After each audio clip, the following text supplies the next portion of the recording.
evening to you all. Again, welcome to my channel that is Achievers Paradise, the 912. Again, I'm here to talk about issues of interest, that is climate change. I have been very passionate about this issue from time immemorial, but again, it has also been a very important thing for me in terms of the way I've been doing business because environment is part and parcel of everyday business. Whether you are in the industry of environmental studies or matters related to the environment or otherwise, I think you have a very huge responsibility to ensure that climate change is a priority to you. Well, at this particular moment, I think I left at a point whereby we were discussing about the carbon emission. And my point was and remains no matter whether we are going to have compensation based on the carbon emissions in terms of the carbon footprint, it does not actually solve the problem. It actually aggravates the same problem. So at this particular moment, and I would like to say this, climate change is something that we need to look at it collectively. It is not a responsibility of the government or a responsibility of the church, a responsibility of corporate organizations that are charged with huge emissions, that is locally and internationally. No.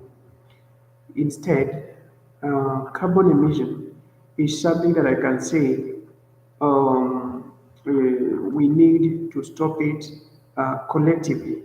It doesn't matter the quantity that you emit into the environment because at the end of the day, the end game is the overall emission, which has catastrophic effects on the environment. In this case, I look at this. What is the population of Kenya, for instance?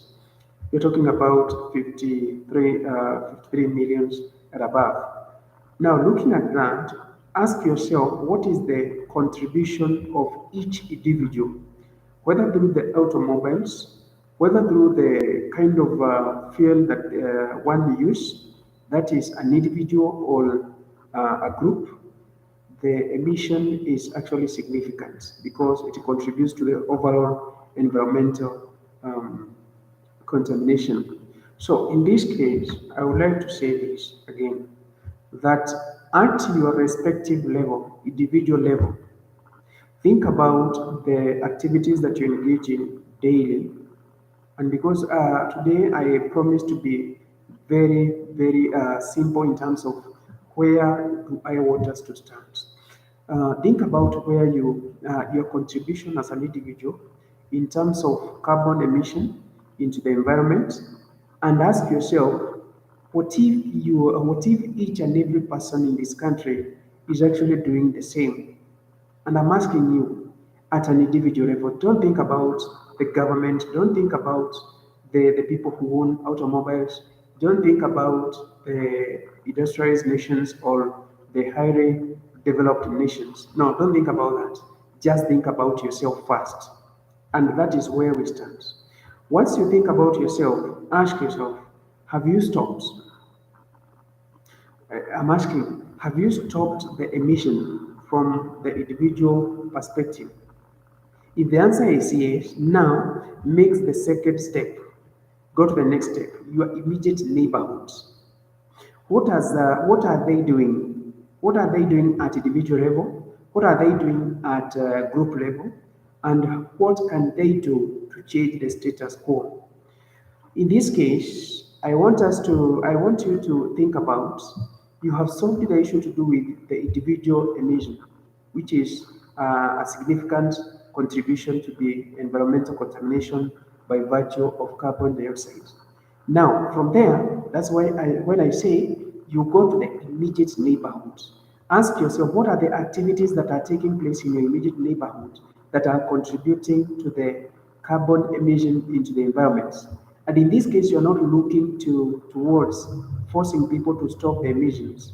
All to do anything that will give an immediate um, restraint to the emission. No, I just mean at the end of the day, just make a collective, take a step that is advocacy step now, because now you're not dealing with yourself, you're dealing with the community. Because when you go to the neighborhood, you're dealing with the community. Therefore, can you do an advocacy activity to enlighten these people about how they can do to mitigate carbon emission at their respective levels?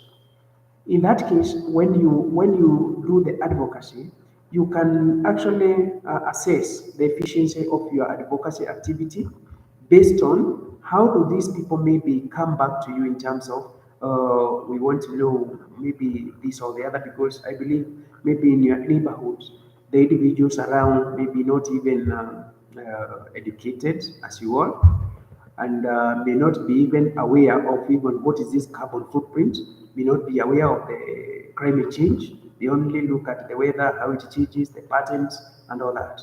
Therefore, in that case, I want you to look at it in that manner, that you are the person charged with the responsibility of advocating for restraint against climate change in terms of carbon emission to the environment. Therefore, getting that feedback will help you to readjust or maybe pursue the same path that you think it's working for you to mitigate the carbon emission into the environment. Once you do that, you can as well reach out to the authorities around you at individual level, remember, at individual level. And you can imagine we have 53 million people.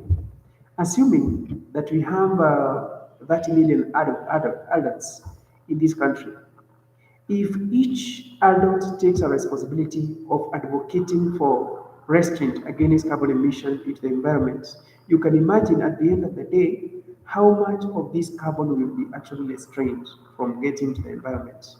And in any case, we are saying, what are these measures that can be used to restrain emission of carbon dioxide, at least for what can be avoided? Because we say that we cannot wake up one day and say we are not going to emit even a single trace of carbon dioxide. It's not possible because we are using the fossil fuel among other major emitters of carbon dioxide into the atmosphere. Again, we have people who are fond of burning substances that emit this carbon into the atmosphere. Look at people who are fond of burning polythene or polyplastics. You find that in that case, they emit a lot of carbon dioxide into the atmosphere again. So at the end of the day, I'm just saying, make an individual step towards restraining carbon dioxide emission into the atmosphere. Then from there, take a step to get to the external world, beginning with the immediate environment. Take an advocacy role in soothing these people or advocating for these people avoiding carbon emission at all costs. If that is the case, if you can convince your immediate neighborhood and they become advocates of the same, it means you'll have a replica of that millions just in Kenya. Are you getting me? I'm not saying that this journey is just a one-day journey, but I'm saying at the end of the day, it is just a collective responsibility that you take at an individual level, then take it to the next door, that is your neighborhood. Then with the advocacy role that you're going to play, you're going to infect, let me use the word infect, that particular person, that is your neighbor, to be an advocate of the same. And again, they will do the same to the next person. And at the end of the day, you'll have a huge network. And I'm assuming that in this country, for example, having a population of 30 million people, that is adults, we can have that millions advocates of climate change.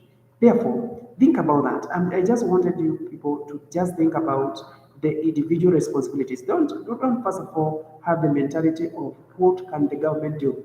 What is the government doing? What is the international community doing? What is your contribution at an individual level?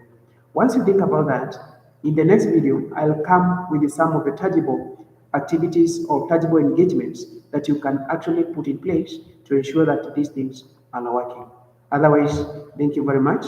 I'm very grateful to have shared with you that short video, and maybe thinking about the individual responsibilities in terms of cutting or restraining carbon emission into the environment, which is a sure way of mitigating climate change and global warming in particular.